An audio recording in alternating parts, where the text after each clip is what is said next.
Alors, je voulais attaquer par un mot sur la crise sanitaire qui a tendance quand même à s'améliorer un peu. Quel regard portez-vous sur la situation globalement? Est-ce qu'on va vers du mieux, de l'amélioration, du desserrement de contraintes? Écoutez, effectivement, on va vers du mieux pour deux raisons. La première, c'est que certes, on a un taux d'incidence qui est élevé, mais on est parti de 4000 il y a quelques jours. Aujourd'hui, on est à 1000 ou en dessous de 1000. En tout cas, hier, on est quasiment à 1000, avec un taux d'occupation des lits Covid à l'hôpital qui est quasiment nul, en tout cas extrêmement restreint, en tout cas qui n'a pas embolisé les infrastructures hospitalières. Ça veut dire que les gens sont majoritairement vaccinés, on le voit, hein, c'est quasiment 70% de la population, et donc la conséquence de l'impact du Covid, c'est un petit rhume, une angine, etc.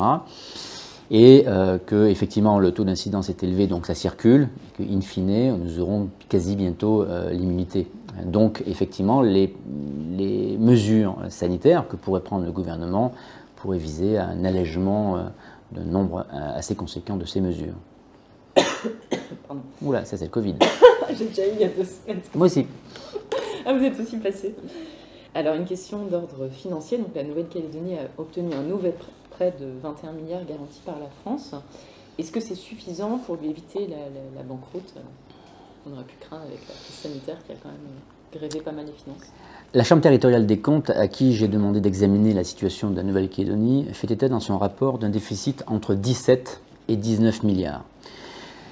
Un échange très direct entre le président Mapou et le ministre des Outre-mer a eu lieu, comme vous le savez, en visio, et la logique qui a prévalu a consisté à ne pas engager l'intégralité des capacités d'emprunt du territoire, déjà très endetté, à hauteur de 162% de son budget, comme vous le savez, mais bien à identifier des premières mesures d'économie et de ressources complémentaires.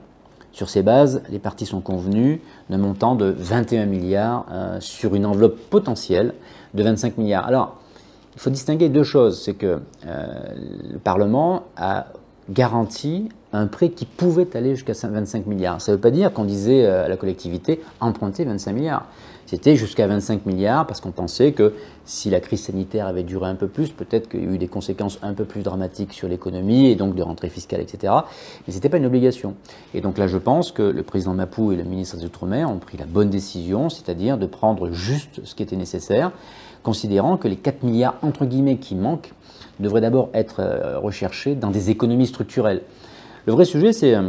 Ça met en responsabilité la Calédonie aussi. Ça met en responsabilité, mais d'ailleurs le président Mapou n'a pas caché sa volonté d'être responsable sur ce dossier-là, c'est-à-dire de porter une ambition de révision fiscale.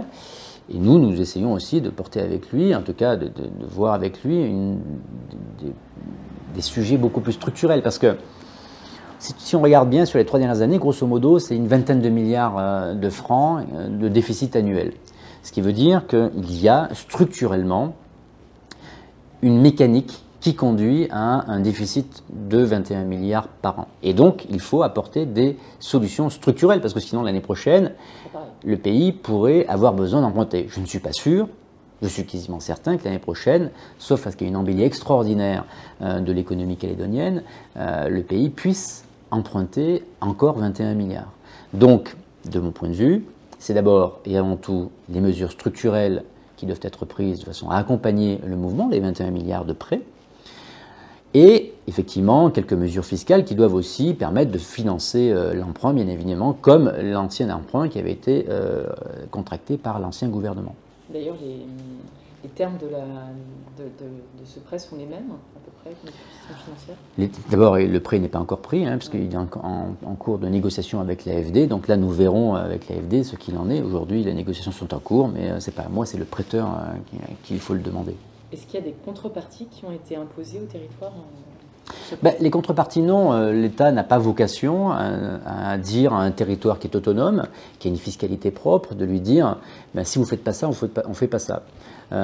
L'État a souhaité apporter son appui, son soutien au territoire en lui garantissant un emprunt allant jusqu'à 25 milliards. Maintenant, en responsabilité, le gouvernement calédonien s'engage sur un emprunt qu'il va rembourser et sur des mesures d'accompagnement, qu'elles soient fiscales ou structurelles, pour financer l'emprunt, et deux, surtout éviter que l'année prochaine, il y ait un nouvel emprunt à contracter. C'est ça qui est intéressant, en tout cas c'est ça qui est primordial pour moi, c'est faire en sorte que l'année prochaine, ces 21 milliards de déficit n'existent pas. Est-ce que c'est de nature à éviter une nouvelle mise sous tutelle de l'État du budget de la Nouvelle-Calédonie? Ça a quelque chose à voir finalement sur... Bien, a priori, avec les 21 milliards qui vont être empruntés, l'État n'a pas à arrêter le budget comme il l'a fait l'année dernière. L'année dernière, je vous rappelle qu'on l'a fait parce qu'il y a une vacance de pouvoir, entre guillemets. Aujourd'hui, les 21 milliards doivent conduire le pays à présenter un budget sincère. Donc effectivement, avec quelques mesures fiscales, des mesures fiscales qui doivent être votées par le Congrès, mais aussi des mesures structurelles que pourrait prendre le gouvernement de Nouvelle-Calédonie pour accompagner la dynamique et faire en sorte qu'en 2023, le pays n'ait pas à emprunter une nouvelle fois 21 milliards ou plus. Très bien, très bien. Alors, une question maintenant sur les résultats des référendums qui ont confirmé donc par 3 fois la volonté des Calédoniens de rester dans la République française. Est-ce que ces résultats vont changer la donne en matière de soutien de la France à la Calédonie, d'orientation justement financière, d'apport financier qu'on pourrait obtenir de la métropole? Alors d'abord, le résultat des 3 référendums est à dissocier de l'aide que peut ou pourrait apporter l'État. Le résultat référendaire apporte un éclairage sur ce que veut une majorité de la population calédonienne. En aucune façon, ça dimensionne le volume de l'argent que pourrait déverser le gouvernement français national ici en Calédonie. Ce sont deux choses différentes. Pour autant, dans le cadre du dialogue constructif que nous allons mener, nous allons pouvoir nous poser différentes questions. Comme vous le savez, la Calédonie a souhaité, en tout cas le Congrès a souhaité, il a demandé à plusieurs reprises qu'il y ait par exemple un audit sur la décolonisation. Le Premier ministre Édouard Philippe, ainsi que son successeur M. Castex, ont décidé que cet audit aurait lieu. Le ministre des Outre-mer et le Premier ministre actuel, Jean Castex, ont décidé aussi qu'il y aurait un audit de l'accord de Nouméa. C'est à travers cet audit, qui se veut totalement factuel, qui sera probablement réalisé par une entreprise privée d'ailleurs, et avant ça, nous allons nous retourner vers l'ensemble des partis politiques, l'ensemble de la représentation politique du territoire, pour savoir quels sont les types de questions et les sujets prioritaires qu'il va falloir aborder, mais il s'agit de tout étudier. Parce que le pays a voulu des compétences qui ont été transférées, et nous voulons, nous, État, qui étant dépositaire de ces compétences que nous avons transférées, avec les budgets, les personnels, etc., voir comment s'est passé ce transfert de compétences. S'il est bien exercé, entre guillemets, c'est-à-dire que est-ce que le service public est rendu à la hauteur des attentes de la population, à hauteur de l'attente de celles et ceux qui ont transféré ces compétences? Est-ce qu'il y a des choses qui restent à faire, à parfaire? Ça peut être le cas. Il ne s'agit pas de faire de la politique, il s'agit juste de faire un retour d'expérience totalement factuel, apolitique, neutre et surtout indiscutable pour justement construire l'avenir. Et donc c'est à partir de cela que nous verrons si les financements que l'État peut apporter doivent continuer à l'apporter tel qu'il le fait aujourd'hui, ou il peut l'apporter différemment.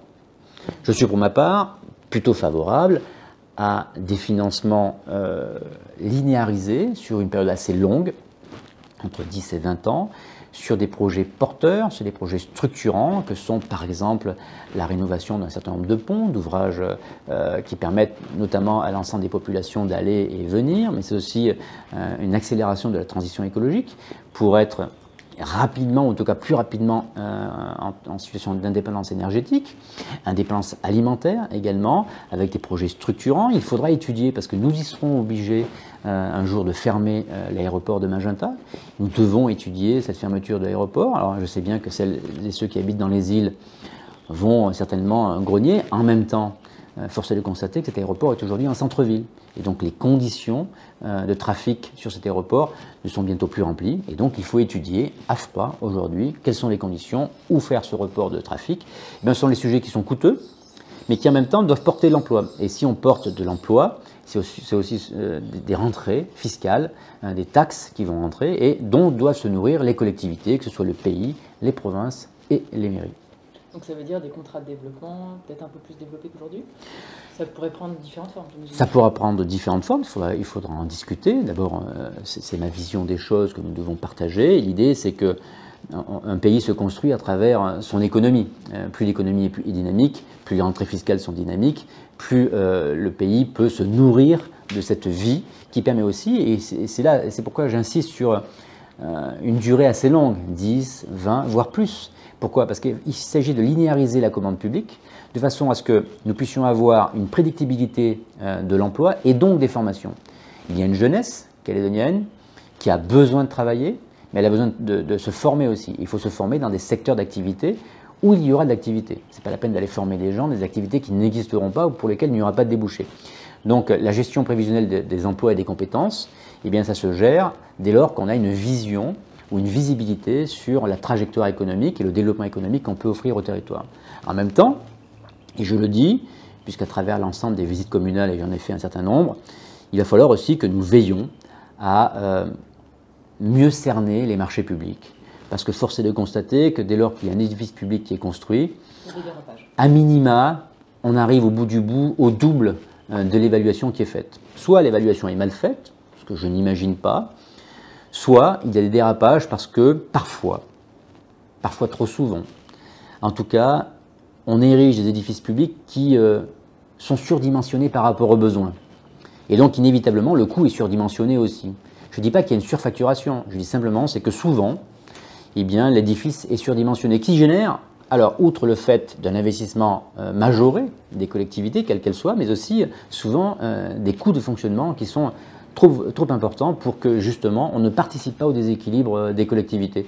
Donc, il faut avoir un discours de transparence, de clarté, mais aussi, il faut qu'il soit totalement apaisé. Je constate parfois, donc, que quand on a un besoin, eh ben, sous le coup de je ne sais quelle pression ou quelle discussion, on aboutit souvent à un édifice qui est un peu surdimensionné, voire trop surdimensionné, qui génère des coûts supplémentaires en budget de fonctionnement et qui en tout cas génère un surcoût très significatif dans l'investissement. Alors j'imagine que tous ces éléments vont prendre corps un peu dans ces discussions sur l'avenir institutionnel. Est-ce qu'on en connaît un peu plus sur la méthode qui va être envisagée d'ici le 30 juin, date de la fin de la période transitoire, qui s'achèvera par un référendum des projets? Est-ce qu'on sait un peu quelles seront les prochaines étapes? Il faut attendre les présidentielles et les législatives. Alors, bon, déjà, il ne vous a pas échappé que depuis le 13 décembre, il y a une forme de pause qui s'est instaurée sur le territoire, alors qu'on peut regretter ou pas. En tout cas, les partis dits indépendantistes n'ont pas souhaité pouvoir poursuivre ce qu'ils appellent des négociations, moi ce que j'appelle plutôt des discussions, sur l'avenir institutionnel ou sur d'autres sujets. Donc ils sont écartés volontairement, le Premier ministre en a pris acte, le ministre des Outre-mer aussi. Ça ne pose pas de difficulté puisque tout le monde l'accepte. Les partis autonomistes, eux, se sont consacrés sur la campagne présidentielle, la campagne législative, tout en organisant pour certains soit une réponse écrite à la demande formulée par le ministre des Outre-mer s'agissant d'un programme, d'une idée, d'une ambition pour le territoire. Donc je note qu'un parti s'est acquitté comme un parlementaire de ce document. Hein, voilà. Et puis d'autres organisent aujourd'hui des tables rondes citoyennes avec différentes thématiques qui sont abordées de façon justement à pouvoir appuyer ou asseoir l'ensemble des discussions qui viendront après les législatives probablement sur l'avenir institutionnel, sur la structuration de l'économie, du pays, sur l'ensemble de ces aspects. Donc l'État écoute. L'État aujourd'hui continue à dialoguer, on continue d'ailleurs à organiser des tables rondes sur le foncier, sur le devoir de mémoire et de réconciliation, qui sont des éléments également très constitutifs de ce que doivent être aussi les débats apaisés sur l'avenir institutionnel du territoire. L'idée, c'est que nous purgions, une fois pour toutes, en tout cas que nous aidions à travers ces paroles qui sont totalement libres. Et l'État n'organise pas la parole, l'État donne les moyens à ce que la parole s'organise. C'est un peu différent. C'est-à-dire qu'aujourd'hui, avec l'ensemble de celles et ceux qui participent à ces tables rondes, hein, ces anciennes cadres Avenir, CNC ECO, c'est les signataires, le comité des sages, etc., à qui nous fournissons eh bien, les tables, l'organisation, la sono, la projection, de l'eau, le café, le déjeuner s'il le faut. L'idée, c'est qu'ils discutent entre eux, de façon à ce que justement, alors il y a un très beau groupe de travail qui est en train de faire un lexique d'abord de ce que sont les mots et de ce qu'on met derrière les mots. La réconciliation, par exemple, mais un certain nombre de mots sur lesquels les gens ne sont pas d'accord. Donc il faut arriver déjà à se mettre d'accord sur l'ensemble des mots que nous utilisons dans nos négociations, dans nos discours, dans nos prises de parole. Ensuite, il y a un travail de fond, c'est comment on va y arriver. Alors je sais qu'il y a une majorité de celles et ceux qui sont dans ces groupes-là qui veulent une ouverture des archives pour faire table rase de ce passé qui parfois est interprété ou pas, et justement de se dire les choses comme le président de la République a pu le faire avec d'autres. Et donc, eh bien, on verra ce qui ressort de ces tables rondes. En tout cas, je peux vous dire que c'est un travail extrêmement précis, méticuleux, qui est consommateur de temps, mais ce n'est pas du temps perdu, bien au contraire. Ensuite, évidemment, nous continuerons d'organiser la parole avec l'ensemble des partenaires politiques, sans exception, et qu'ils aient souhaité ou pas faire une pause dans les négociations institutionnelles ou dans les discussions. Ça ne pose aucune difficulté puisque tout le monde en a accepté le principe. Et donc, j'imagine effectivement que tout cela reprendra, grosso modo, après l'élection législative. En même temps que débuteront à la fois l'audit sur la décolonisation, l'audit sur l'analyse critique en fait, de l'accord de Nouméa, mais aussi, donc nous allons probablement bientôt annoncer une participation citoyenne de la part de l'État. En fait, on ouvrira quelques sujets pour que les citoyens puissent dialoguer, faire part de leurs attentes, pour toujours nourrir, asseoir la discussion institutionnelle qui, elle, débutera probablement immédiatement après les législatives. Et pendant ce temps-là, est-ce que l'État travaille de son côté à une proposition de nouveau statut ? Ce n'est pas à l'État à proposer un nouveau statut. Le territoire est autonome, responsable, en charge de très nombreuses compétences, comme vous le savez, et l'État n'a pas à proposer un statut. L'État sera là pour tendre la main entre les uns et les autres, faire des analyses juridiques, faciliter le dialogue. Parfois, on sera peut-être un peu incisif pour justement sortir d'une ornière dans laquelle les uns et les autres auront voulu ou se seront malheureusement fourvoyés. Mais l'État n'a pas vocation à choisir à la place des Calédoniennes, des Calédoniens. Vous-même, si Macron n'est pas reconduit, est-ce que votre poste pourrait être remis en cause ? Mais quel que soit le président ou la présidente de la République, le poste de haut-commissaire, comme tout poste de préfet, est mis à la discrétion du président de la République. Donc si le président a une volonté de changer de représentant de l'État, ça ne me pose aucune difficulté. Quand je suis rentré dans ce métier, je le savais. Ma famille le savait aussi. Vous savez, j'ai eu de très nombreuses mutations. Et donc, s'il faut changer de portage et de haut-commissaire, eh bien, j'en accepterai l'augure, bien évidemment, et avec respect. Très bien. Est-ce que cette période de transition pourrait aussi être impactée par la guerre en Ukraine, dans la mesure où le sujet calédonien serait relégué au second plan ? Il y a les affaires internes et les affaires internationales. Le sujet de l'Ukraine est une affaire éminemment importante, et bien évidemment qui aujourd'hui met un peu entre parenthèses la campagne électorale présidentielle et potentiellement législative, mais dans une moindre mesure. Il y a ce qui relève de la compétence évidemment du chef de l'État, accompagné en cela par le ministre des Affaires étrangères, européennes et des Affaires étrangères, le ministre des Armées, bien évidemment. Et puis il y a ce qui relève aussi du tronc commun et de la vie interne de la nation. Le sujet calédonien en est un. Et donc ce n'est pas parce qu'il y a un sujet international que les sujets nationaux ne sont pas évidemment suivis ou n'évoluent pas. Il y aura des conséquences économiques, dans une moindre mesure probablement qu'en métropole. Pour autant, il y en aura forcément, parce qu'on peut penser que les prix des matières premières vont augmenter, une fois de plus. Cette fois-ci, ce sera non pas à cause du Covid, mais à cause de la fermeture des frontières avec la Russie, puisque vous savez, c'est un grand fournisseur de pétrole et de gaz, et qu'en conséquence, ces matières premières pourraient augmenter. En même temps, plutôt que de regarder quels sont les effets négatifs, je me dis que nous pourrions, comme l'a fait le président de la République et le gouvernement, regarder les aspects positifs. Les aspects positifs, c'est quoi ? Eh bien, plutôt que de rechercher comment on va faire pour contourner une règle, puisqu'on peut plus, par exemple, se fournir de pièces détachées, de voitures, certaines voitures en Russie, mais il faut regarder où est-ce qu'on peut aller les chercher ailleurs. Est-ce qu'on ne peut pas les fabriquer nous-mêmes ? Ou est-ce qu'on peut changer de partenaire ? Est-ce que ce partenaire ne peut pas être dans la région ? Donc c'est ça le sujet. Je pense que plutôt que de considérer que c'est un handicap, choisissons de considérer que c'est une opportunité pour nous de développer, comme je veux le faire cette année. Ce sera un grand engagement de ma part avec l'ensemble de mes collaborateurs et des porteurs institutionnels évidemment et économiques du territoire, l'idée d'une économie régionale, porteuse d'espoir et évidemment de gains pour les uns comme pour les autres. C'est aussi une opportunité pour le nickel, qui on l'a vu s'est envolé à des taux qu'on n'avait pas connus depuis un bout de temps. Tout à fait, c'est une opportunité pour nous. Écoutez, il y a bien longtemps que le nickel n'avait pas gagné d'argent en Calédonie. Peut-être qu'on peut espérer que cette année, les équilibres soient à peu près respectés. Le nickel, il y a évidemment aujourd'hui un cours du LME qui est extrêmement haut, tant mieux. Ça ne peut être que transitoire et momentané. Utilisons cette manne pour essayer de moderniser, et je pense à l'énergie, puisque on parle depuis de nombreuses années, depuis plus de 10 ans, des projets divers et variés de production énergétique. Mais ce que je constate, c'est que ça fait 10 ou 15 ans qu'on en parle, ça fait une quinzaine de projets qu'on évoque, sur lesquels on travaille, et on arrive toujours à 15 francs du kilowattheure. Donc 15 ans, 15 projets, 15 francs. On voit bien qu'à 15 francs, l'équation économique pour le nickel, à des taux raisonnés, à des niveaux de LME raisonnés, ne fonctionne pas. Puisque comme vous le savez, l'équation économique, c'est au moins 50% du coût de l'énergie. Donc potentiellement, c'est peut-être un appel que je lance à l'ensemble de celles et ceux qui travaillent dans le nickel, peut-être que c'est le moment justement d'engranger les bénéfices de cette crise politique et économique qui génère des coûts élevés du nickel pour rattraper le temps perdu et se positionner sur de l'énergie moins chère qui probablement pourrait être beaucoup plus verte.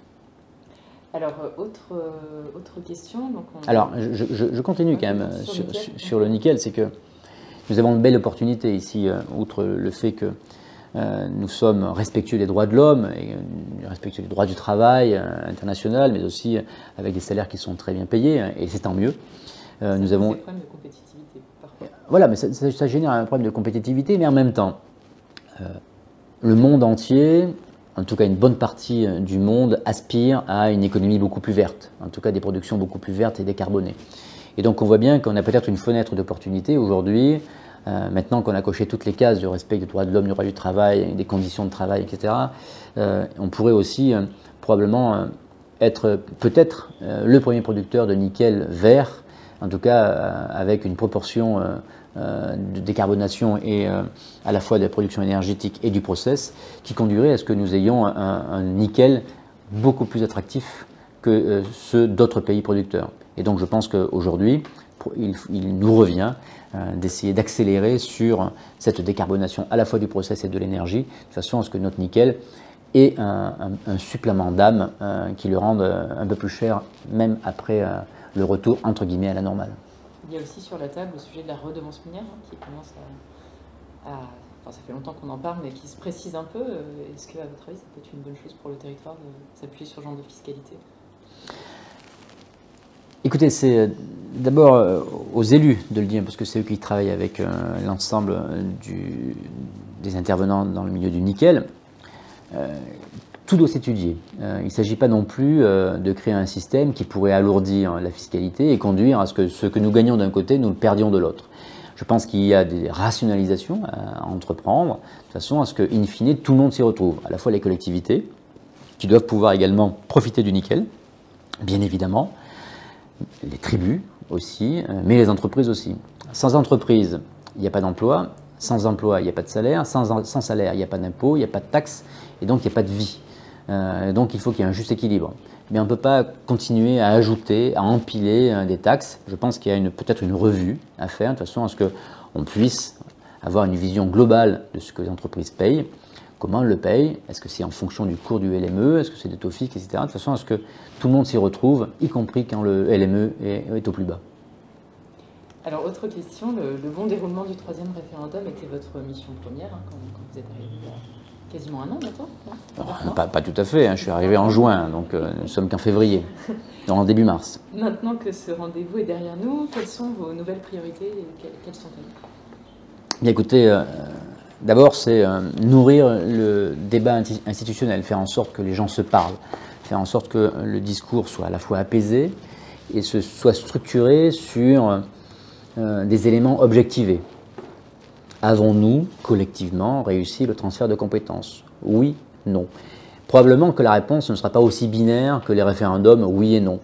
Probablement qu'il y a peu mieux faire sur un sujet, a très bien fait sur un autre, a totalement planté peut-être sur un sujet. Donc ça, il faut oser se le dire, mais de façon totalement apaisée, parce qu'il n'y a pas de coupable. Il y a juste une histoire qui a fait que les compétences ont été transférées, qu'elles sont exercées avec plus ou moins d'efficacité, que l'État peut-être n'est pas allé assez loin ou assez vite. Mais ça, il faut se le dire, il faut en prendre acte. Est-ce que l'État pourrait reprendre certaines compétences mal assumées par la nouvelle police? Alors, le principe a été acté qu'il n'y aurait pas de reprise de compétences à la demande de l'État. Maintenant, potentiellement, s'il y a une majorité qui se dégage pour que des compétences soient réinternalisées au niveau de l'État, l'État l'étudiera. Mais le principe qui a été acté au mois de mai, fin mai, début juin, avant que je n'arrive ici en réunion à Paris avec le ministre des Outre-mer et validé par le Premier ministre, était qu'il n'y avait pas de reprise de compétences de l'État, de reprise exercée aujourd'hui par les collectivités. Donc maintenant, si c'est une demande unanime et il y a un consensus pour qu'il y ait une recentralisation, comme c'est parfois le cas pour le RSA par exemple en métropole, eh bien l'État l'étudiera. Mais par principe, il n'y en aura pas. Ensuite, il y a aussi la lutte contre les inégalités. C'est un travail de fond qu'a demandé le ministre des Outre-mer et sur lequel a insisté également le Premier ministre. Nous devons impérativement nous attaquer à la lutte contre les inégalités. Il y a toute forme d'inégalité, ça commence par le logement, ça conduit par le travail, etc. Et ça, c'est un problème majeur auquel nous devons faire face avec l'ensemble des institutions et l'ensemble de la population pour essayer justement d'aller plus vite dans ce qui probablement a été un raté de l'accord de Nouméa. On voit bien que les inégalités n'ont cessé de se creuser et donc on n'a pas été capable d'abord d'en prendre conscience probablement assez tôt et d'interrompre ce processus qui n'a cessé de s'accélérer. Et donc, comme l'a très justement dit le ministre des Outre-mer, il y a un travail profond, rapide et sérieux à mener et nous allons le mener. Il y a également un travail, comme je l'ai dit tout à l'heure, sur l'indépendance énergétique et l'indépendance alimentaire. Alors que ce territoire est un territoire extrêmement vaste, extrêmement peu peuplé, force est de constater que nous produisons peu de ce que nous consommons. Et je pense que nous pouvons faire mieux, beaucoup mieux. Alors, tout le monde dit « Ah oui, mais c'est parce que les coutumiers ne veulent pas mettre à disposition leurs terres, etc. » Je pense qu'il y a ça, mais il n'y a pas que de ça. Je pense qu'il y a possibilité de faire coexister plusieurs systèmes qui permettront au territoire d'être plus rapidement en suffisance alimentaire, en autosuffisance alimentaire. Alors, il y en aura pour quelques années. Pour autant, on peut améliorer largement ce qui est déjà fait. Il y a de très belles initiatives qui sont mises en place. Et je pense qu'avec l'aide de l'État, avec l'aide des collectivités, nous pourrons y arriver. Il y a aussi la violence faite aux femmes. Alors évidemment, je ne parle pas de l'évidence. Les violences faites aux femmes, la délinquance, évidemment c'est une compétence, s'agissant de la délinquance, une compétence de l'État sur laquelle évidemment nous sommes largement investis, toujours plus investis. Et les violences faites aux femmes est un élément extrêmement structurant de notre politique publique de lutte contre la délinquance, parce que c'est une délinquance.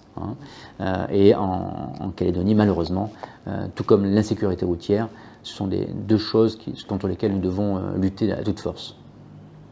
Alors je saute un peu du coq à l'âne, mais que pensez-vous du fonctionnement institutionnel de la Calédonie dont le gouvernement tombe grosso modo tous les 18 mois? Je sais que c'est pas forcément les compétences de l'État, mais...